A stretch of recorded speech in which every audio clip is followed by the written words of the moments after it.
That's nice, Atlas. I'll buy it on launch at full price alongside Part 2 at the exact same price next year. Same goes for that Persona 4 remake you got loaded in the chamber. Can we get one of these for Digital Devil Saga next? Anyway, Persona 4 remake, am I right? You can buy this game and play it through with absolutely no trouble right now, no matter your platform. I would know. I did it. I don't like this one very much. Compared to the one before this, the one after this, and the one after this, Persona 4 Golden is an awkward misstep between classic and modern. It's Persona 3 Fez without what made that game interesting, and it's Persona 5 Royal without any of what makes that game appealing to experience. I don't think spending millions on a recast and a facelift is really necessary, but it's still welcomed. Hell, it'll probably be a better remake than Reload was. Now, where Reload managed to fail at capturing things I thought were impossible to mess up, you'd think I'd tremble at the thought of my atmosphere being stolen away, which is funny to think about, but no. P3 Fez shined atmospherically, with its carefully crafted environments that blended the surreal with the real. Making good use of simplicity and mood to stuff your gullet full of unforgettable feelings. I mean, for Christ's sakes, I get nostalgic just thinking about this map screen. 4, on the other hand, I feel doesn't have such an uncapturable vibe. Now, they've already failed at this once, which is why I'm not too worried they'll fuck it up twice. In contrast, this game is much more grounded in reality. Even if they went ahead and just made this Persona 5 but yellow, that would still come scarily close to that idea. Unlike Persona 3 where it crashed and burned. Assuming you don't coat every area in a disgusting green or orange paint, we'll be okay. Pretty much everything else about the game can stay like it is. Just add dark and light moves and split physical moves just like 3. Then, we'll have something worthy of a Game of the Year nomination. I could take or leave pretty much all the rest of the original 4 content.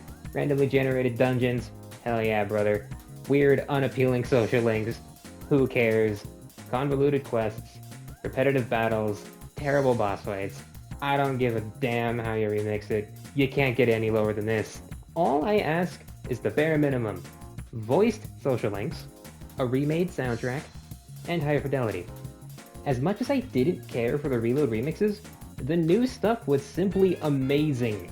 I don't have the same attachment to the 4 soundtrack that I did with 3, so every remix would probably be an improvement, assuming they were all on the same quality as this garbage. Just please, please, use a good sounding guitar when recording the Almighty and the Fog. Do that, and we're golden. Alright, enough of that. Let's get controversial. If you just do Persona 4 again, what you'll come out with is a slightly prettier version of a poorly written story. Reload already kinda did this, but getting rid of the challenging gameplay of the original, what you're left with is a solid, but boring JRPG with a decent ending. Doing the same thing to 4 won't be as bad because that game isn't very challenging already, but we want a masterpiece, don't we?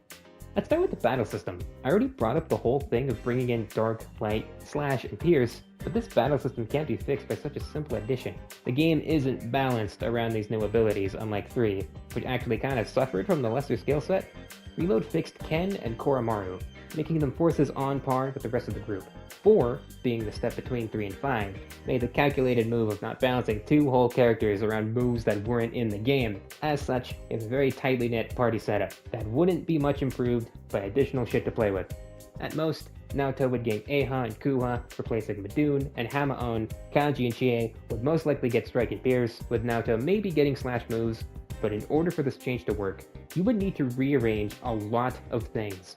I mean, for God's sake, we have 2 ice users. The change I recommend comes alongside another change, so we'll come back to this. In the meantime, story. Atlas, I am begging you, please do something different. Persona 4 is a mystery narrative. If you know the outcome, half of the fun is taken away from you. Especially so with this game, because the identity of the killer is a goddamn meme. I know people who are casual Persona fans, who already know the twists and turns that the story takes. So much discussion falls around crucial plot points that just doing them again isn't fun for both the people who have played the game already, as well as everyone who will get spoiled. My suggestion is for the remake to get weird. I'm talking alternate timeline, beta storyline kind of deal. Fuck with the laid out story beats and make something that can be interesting for fans old and new. In other words, do a Final Fantasy VII. It wasn't popular back then, but it still made for engaging discussion between everyone who picked up the game on release. fans intimately familiar with the narrative and those playing it for the first time were able to interact amongst one another like they were all playing it for the first time. Like they were experiencing a new story. Doing that for the Persona game no one talks about out of fear of spoiling it will do wonders for the discussion around this game. I think. Hopefully. I don't have any particular ideas for what could happen, just change it.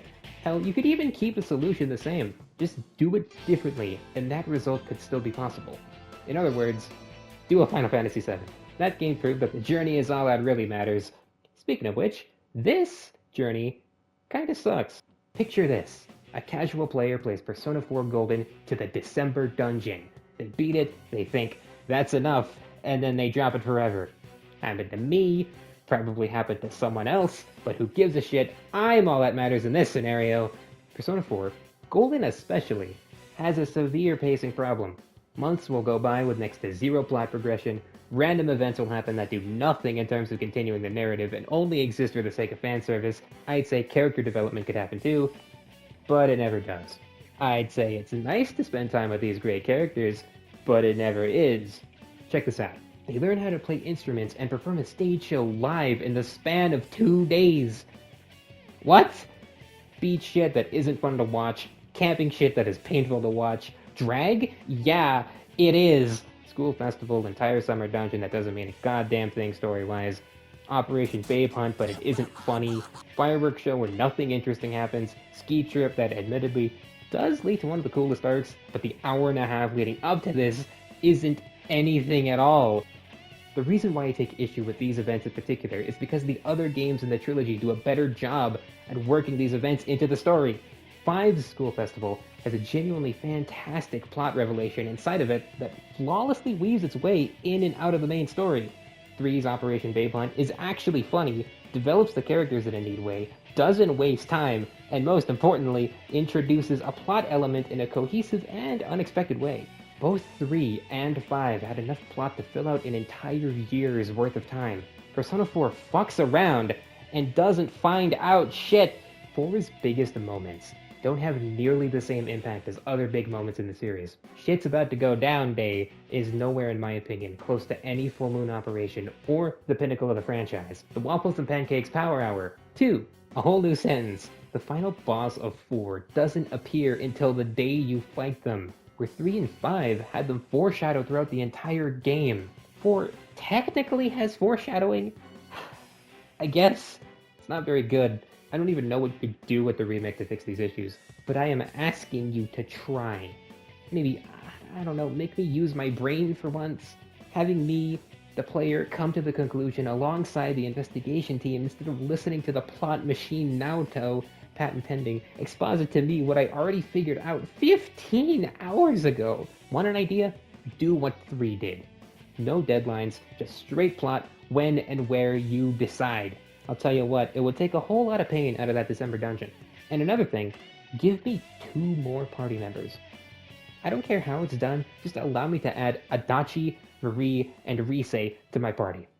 That's my segue back into gameplay. My big idea. Total party micromanagement.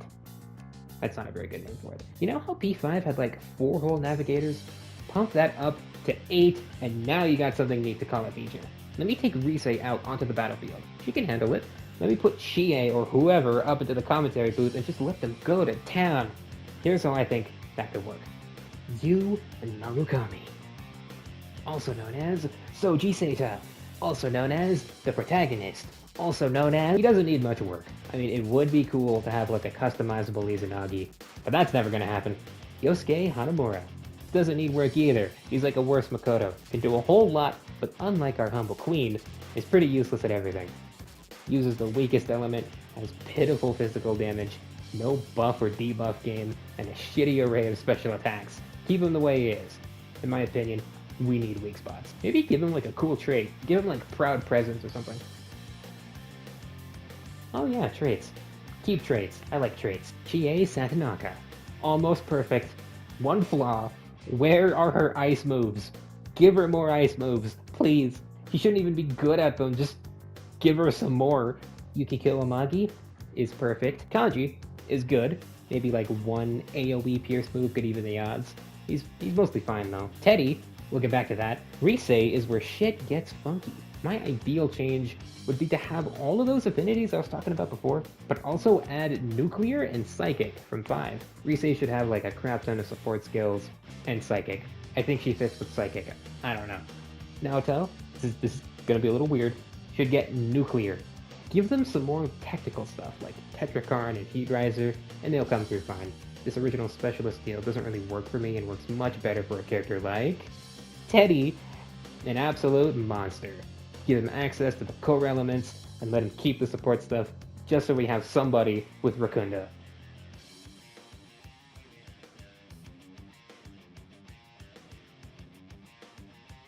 Adachi, yep, darkness and debuffs galore.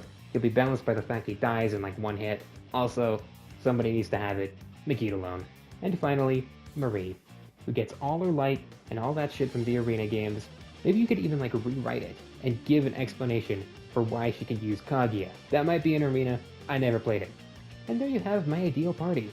I'm tempted to rearrange the buffs and make it kind of like 5 where each character excels in a certain type of status move, but I also like using every party member equally, so it's fine.